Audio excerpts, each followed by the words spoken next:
What's up, guys? Welcome back to another episode of the series.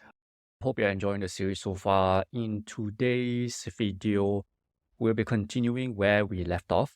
And if you are just watching this section, what we are doing is we are doing marketing for a business from scratch. So I bring you through exactly what a marketing campaign looks like, going down from like the analytics and then planning out the site structure. So if you want to know more details and you want to watch and see the rest of the episodes, you can start from episode 1. If not, then you can continue. So what we're going to do is, in the last few episodes, we came up with the site structure. So we did the site architecture of the entire site. This is the ideal site architecture that we want to have. And then we also done keyword research to see, kind of confirm which site structure we went for. And so now what we're going to do is we're going to do a technical crawl to kind of see the performance of the current website. Now, this website doesn't have a lot of pages, so this process will be not a priority. That's why it's only done like, a few episodes down. But I'm still going to crawl the website just to show you guys how it's done and also what are the things that we look out for. So after we crawl the site, the next step will be to really come up with what is required to rank for all these kind of like important keywords that we're trying to rank for. And I will show you what is the process of us deciding whether this page can rank or not, because that will also decide whether do we need to, come up with a new design or a new layout for the website. So let's get started. So I'm going to add in a new tab here. So it's going to be called website crawl. Okay. And then what we're going to do is we're just going to enter in the website. Okay. And then I want to see whether do they have a sitemap. Okay. So they do have a sitemap. So I'm going to include the sitemap in the crawl. Okay. And I'm going to start the crawl. Now, because the website is small, the crawl wouldn't take too long. And for the crawl, I have integrated some data. So for example, Google Analytics 4, Google Search Console, page speeds, insight, and also Ahrefs, because I don't just want to see one layer of data. I want to see like multiple layers of data from GA4, GSC, page speed, insights, and also Ahrefs. So what I want to see from Ahrefs is links. And then page speed obviously is the speed of the site. And then Google Search Console and GA4 is basically the performance, the organic performance for the pages. So yeah, what I'm going to do is once this is done, I am going to basically export this out and I'll import this in here. Okay, so you can see Screaming Frog Crawl 84 kind of like URLs, but all these are not. Some of them, you can see it's all different assets. So what I want to do is I just want to look at HTML, because like the rest of the stuff like images, text, all these are essentially assets that we don't need to look at. I sometimes like to take a look at, just to go do a quick glance over, just to see whether if these assets have kind of like any links. Because if they do have some kind of links, then I want to do something different about it, but they don't have it. So I don't need to look at all this. I'm just going to delete, then I'm going to look at the XML sitemap. Okay, I'm taking a look at the sitemap now, and I'm not sure why, but this has a no index tag on it. Yeah, so the sitemap has a no index tag on it. I'm not sure why. I don't think there should be a no index tag on the sitemap. Yeah. Either way, this is something that we're noticing now. So a no index tag is basically kind of like an instruction to let Google know not to, put this on their index, which is, kind of like the SERPs here. But I'm not sure how much of an importance that play. And I'm pretty sure we can just toggle this in the SEO plugin. But yeah, it's something that we want to take note of now. Yeah. And then the rest, which is your HTML pages, kind of what we want to look at. So all these are the active pages. That's weird. Why do we still have this in here? Okay, these are client errors, so we probably don't need to look at this. And then if we sort by, yeah, so all these are the active pages that we have. So you can see like it's a very small site. Probably got like 18 pages, really small site. And then some of them are even, some of them are 301 pages, 301. Yeah. So even like you see from this crawl, right? Even such a small site, there's some stuff that we can fix already. Okay, so if you have a relatively big site, that's why my recommendation, right? It's always do technicality first. Always do technical SEO first. Because it's one of the easiest way that you can, increase your website's performance overall. No matter how small a site is. This website has 18 pages, right? Like there is literally 18 pages here, but you can see from these 18 pages, we already find some stuff already. Like for example, just from eyeballing it, I can see like, you see this is a 301 page, right? Catholic funeral package, and it's most likely being redirected. You can see 301. So 301 is a redirection. So it's being redirected probably to this page, right? Catholic funeral package, right? The one with the backlash, because this is the actual, right? So this is happening most likely because on the website, there is a link linking to this old URL. And that's why when spiders, what they do, right? It's spiders, how they crawl I'm not sure if you guys will be interested in this, but when spiders come in to crawl the site, for example, any kind of spider, let's say Google, right? When you provide a website to them, what they do is come in and then they follow links, right? So for example, here they find a link on the bottom left-hand side, they will go to that page. Here they will find, you can see there's a link here, there's a link here, link here, link here, link here. All these links, they will follow to that page, right? Now, what if they follow on that page? So you can see Catholic funeral package, right? So the reason why, even though this website, this URL is the wrong URL, but the spider is able to find it, is because somewhere on the website, there's a direction to the incorrect URL. And then when the spider lands on the incorrect URL, depending on whether there's a instruction being set up, the spider will take action accordingly. So in this case, the instruction is, when you reach this URL, there's a 301 redirect.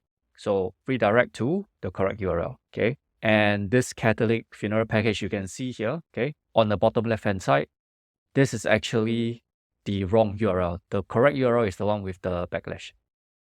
So small things like this is the reason why, this is showing up, this is showing up, and then this is showing up. Now, if you take a look at how the site is set up, you can see the first, again, everything that I'm doing, right, just refer to the bottom left-hand side of the screen. You'll be able to see the URL, right? And the bottom left-hand side, you can see this one has backlash, but this one doesn't. This one does not. This one does not, does not, does not, and does not. So all these are essentially the wrong URL. Only this one is correct.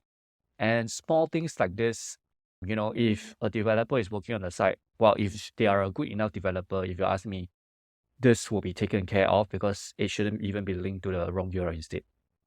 So why is this important?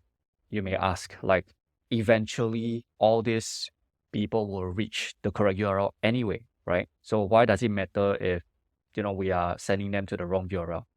Well, the reason why is because it's making Google or any kind of spiders do a lot more work. So imagine if you can have a single point for you to reach a destination. Imagine if you just need to take one route, right? And that's the most efficient route. You will ideally want to do that. And if you add in a second point within the route, that means you are reaching to point A first, and then you go to point B before you actually reach the destination. Then essentially you're going to use more work, right? So you're going to take more time and stuff like that. So it's the same analogy. Instead of Google, or instead of the spiders having to come in to the page and then just get redirected to the correct page instead, right now what you're doing is you're asking them to do further work. You're asking them to go to the wrong version first and then go to the final page. And sometimes you'll not see just one redirection, you will see multiple redirections, right? For example, one URL can have multiple redirections. And that means that's causing kind of like a redirection chain. So what this means is Google is using a lot more work, right? And that translates to the more technical terms is crawl budget. You are utilizing a lot more crawl budget because when Google comes to your site to crawl your website, they have too many things to do on the internet. They have a lot of websites to crawl. And that's why each individual website has a crawl budget. So once your crawl budget it's kind of used up, then depending on when Google will let the spiders to come back in to crawl your site, essentially any changes that happens on your site will not reflect on the search engines until the spiders come in and crawl your site, analyze it, and then index it. So you want to utilize your crawl budget in such a way that is efficient, right? So instead of Google having to come here and go to all these incorrect pages, if it's done correctly, they will, well, in a layman terms, they will take lesser steps. They will use lesser resources. And all these lesser resources, if they were to use lesser resources, that means to say the resources that you have saved will be utilized for all the rest of the pages. And, that's essentially kind of like the layman terms to put it. So yeah, even such a small site like this. Now, does it matter if this is such a small site? It matters very, very insignificantly because the number of web pages is small. But if you have a website that is bigger than this, right? Yeah, definitely run a technical audit and see what kind of things you find. And I'm just eyeballing this for right now, and I already found some things that we can change, right? So yeah, that is one example of it. So it seems like there isn't a lot of stuff for me to find. Now, again, I won't be changing the stuff here. I won't be, fixing all these redirections, for example. And the reason why is because highly likely I will be redesigning and developing the entire site, because I already know, based off on from my experience looking at web pages, right, this is not going to be efficient enough for us to rank for the keyword that we want to and also capture leads at the same time. But again, this gives me an indication of how far are we away. So the title, so we have titles here, which is okay. So all these are indexable sites. So all these are the wrong URLs. Yeah. And then you can see here, some of the pages is showing a 404. So 404 means to say the page is no longer there, but somehow the spiders is able to crawl this page and it's served with a 404 error. So yeah, that means there's somewhere on the website that there's a link to this 404 page. Okay. And again, I'm not going to solve all this first because, like I mentioned, I'm just showing you guys some of the things that what I will do in a technical audit. So if you want to see more context about technical audits, there's a lot of videos that I've done for technical audits, ranging from e-commerce to local businesses, and I explain more in context there.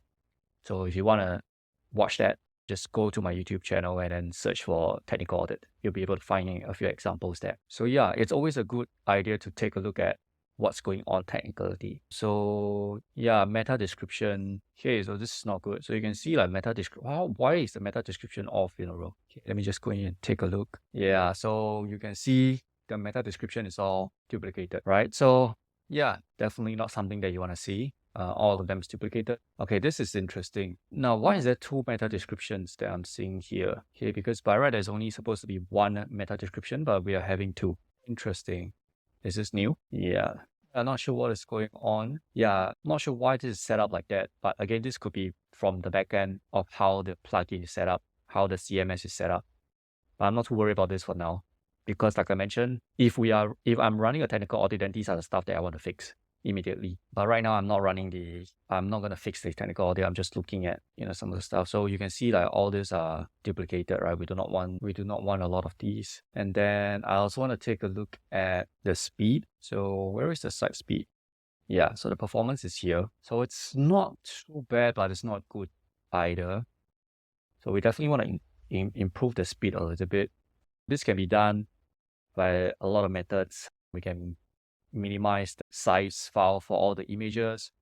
We can have a cache plugin and things like that. And yeah, essentially the site doesn't get any kind of backlinks at all. So, okay.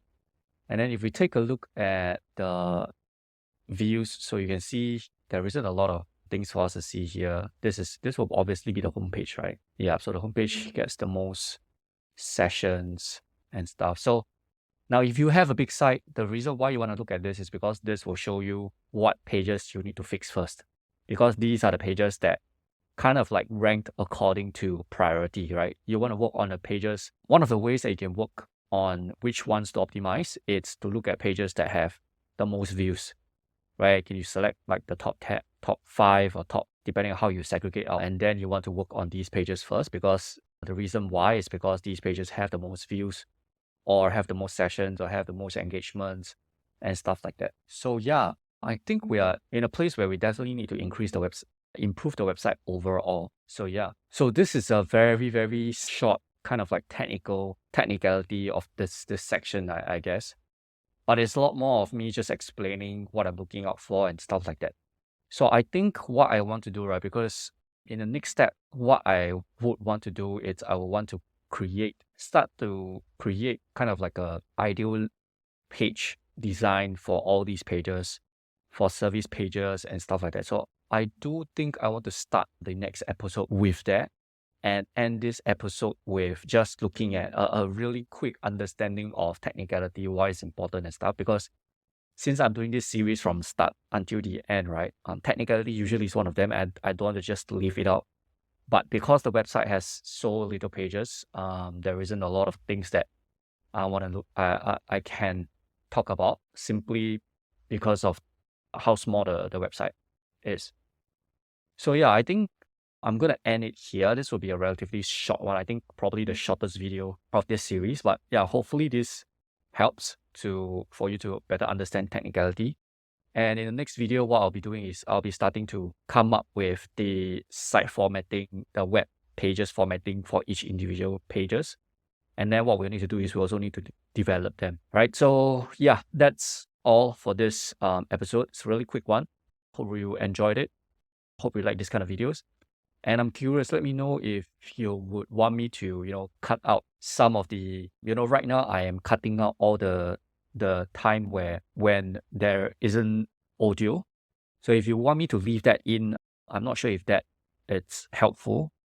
But yeah, if you want me to uncut everything, that means leave everything as raw, let me know as well. So yeah, that's all for this episode. Till the next one.